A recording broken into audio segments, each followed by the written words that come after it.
Hi everybody. Okay, so I'm back with another K-drama to see have you already seen it, and if not, is this something that you would check out? So before we get into this video, you already know the drill. Like this video, follow me for more, and share this with someone that you know that would be into K-dramas. The name of today's K-drama is Bring It On Ghost. The story starts off with this college student named Pak Bong Pal, and essentially he's an economics student, and something happened to him when he was younger, which essentially gave him the ability to be able to see ghosts. But not only can he see ghosts, but he can actually fight ghosts. So that's a little crazy right off rip.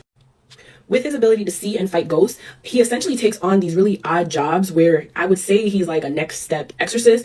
He essentially gets recruited to get rid of the ghosts that some of the local exorcists or shamans are not able to tackle, and he gets paid a fee. And it seems like he's trying to save up as much money as possible and living way below his means.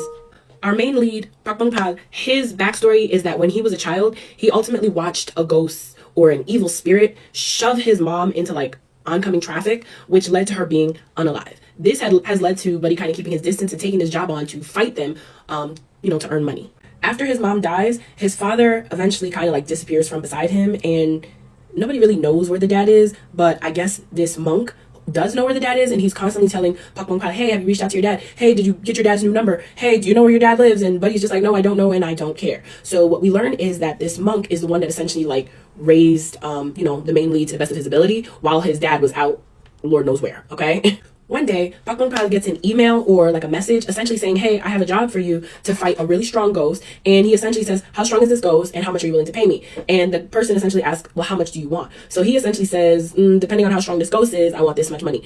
Now, the response ultimately tells him that they're willing to pay him $10,000 to exterminate this ghost. And the ghost is located at this all-girls school that was recently shut down because of so many unalivings that were happening at the school. So, of course, our main lead, he pulls up to the school ready to tackle on this ghost and get him some money. When he sees this young girl, he immediately correlates, hey, you must be this evil ghost that everybody's talking about. So the two of them start fighting, and the girl actually beats his ass. I ain't even gonna lie to you, she beats his ass. So he leaves and he kind of comes back with like a vengeance because he's just like, nah, they offered me 10 grand to take you out. I'm gonna take you out.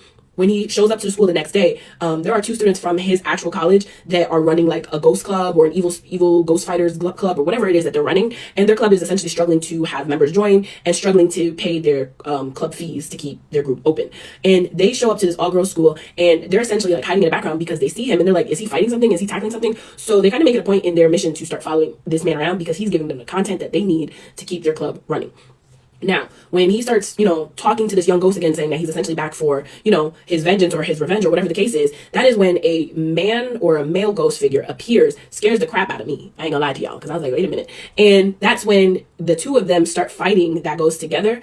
And the girl kind of says, hey, aim for this spot. And he does. And that's ultimately how they defeat the ghost. So then he says, wait, are you the person that hired me to take on this ghost? And then she was just like, yeah, but you didn't even fight the ghost by yourself. I had to help you. He's just like, no, you promised me 10K. There were no, terms and agreements. Like, if you help me fight the ghost, I don't get my money. As the two of them are essentially bickering back and forth, something ends up happening where one of them falls into the other, the usual K-drama trope, and they kiss unintentionally. And in kissing, that actually triggers a series of memories to rush back to this female ghost. And that's where we kind of find some tinge of her backstory, not too much, just like a glimpse of her backstory. And that's when we kind of learn that this young ghost or this young woman is essentially wandering around, and she has no recollection of who she is, where she's from, who her family is, or how she ended up the way that she, ended up. So she goes back to one of her female Anins, or I guess her ghost Ani, and she's like, oh, this ended up happening where, I fell into like these soft blood sausages, and some of the memories of my past life kind of came back, and the Ani essentially says to her, hey, stick to that sausage, because that might actually lead you to find out how you died and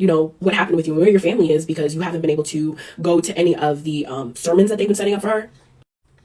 So now this young ghost, her name is Kim Hyun-ji. She essentially starts showing up at Pak Bong Pal's school, trying to essentially plead with him, like, hey, you and I, we can tackle on these ghosts together. Like, I really need your help. For some reason, whatever happened between the two of us did lead to me being able to remember some of my past life. So I figure if I stick with you, I'll be able to kind of remember some more. Now, one of the really odd things that does happen is when she is essentially clinging to him and sticking to him, she is at one of the classes, and one day he gets up to go talk to his professor about an assignment or whatever the case is.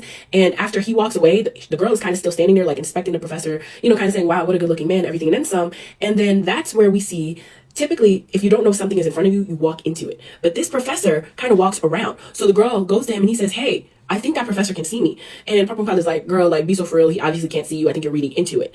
And then as the story progresses, we kind of see that this professor is unhinged in every way that anyone would imagine. and I'm not going to go too into detail as to how unhinged he is, but he is running like a vet office, and he's taking in stray animals, essentially like nurturing them and finding them homes. Now, one of his students brings forth to him that, hey, there's this cat, it just had babies, and, I don't know what to do with it, and I don't want to separate it from the baby. So he's just like, hey, no worries, the professor, by the way. And he goes to see and help the cat. Now, this cat, as you know, cats tend to sense, bad energy or whatever the case is. The cat, as soon as the man approaches it, backs up and starts attacking the man. Why the man shows back up later in the night and unalives the cat. So that starts kind of getting like, are you the evil person? Are you the villain? Or did you just have beef with this cat? Because that was just some crazy ass shit. Now, I'm not going to tell you ultimately what happens, but you definitely have to check it out to find out, what relation the two of them have to each other. Does Kim Hyun-ji eventually get her memory back? Does, I guess, Park Bong-pa, does he make friends? Like, this was actually one of those K-dramas that I would say in the beginning I wasn't really as into it or interested in checking it out. And then after I started watching it, I was just like, okay, this is like really funny. So this is one of those that I would suggest that you watch in between like tear jerkers, okay? So as usual, thank you so much for watching. Okay, thanks, bye.